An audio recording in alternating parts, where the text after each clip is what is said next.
Nyo nek mendoa lu pegah yang terakhir nek mendoa. Wa tema ngene ah bujud ludang. Imum nek mendoa apa? Nah dengar nak? Murnonya mentang. Murnonya insyaallah akan lain akan terus. Memang yang tinggal ne baik lada mana mendoa. Wa tema ngene ah tu pak gok dari dang imum yang cukup gawat anak tu dari mana. Yang telah ku anu yang ada anak pemuda nek mendoa. Anak berkah nek mendoa. Ingat badia dia nek mendoa. Nah dengar nak? Memang anak trip tapi mutoto anak juta mina. Memang anak trip cuma apa bawah dekat pergi anak trip 5 minit dan anak trip 5 minit kita sembahyang. Tapi mutoto anak juta mina. Ada ida menu nyoma tu. Ngajame. Nyo jamaah memandu mana berdoa.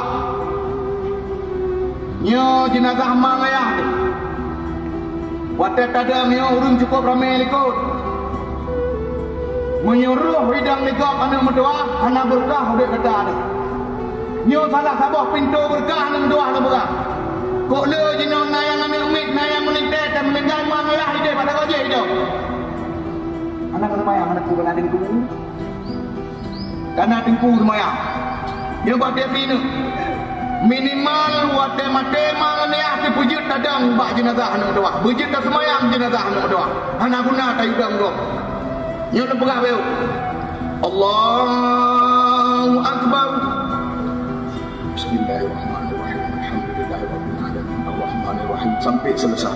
Allahu akbar. Selawat. Allahu akbar doa. Allahu akbar penutup.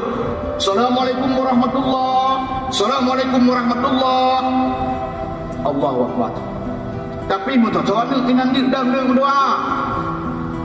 Berhati-hati.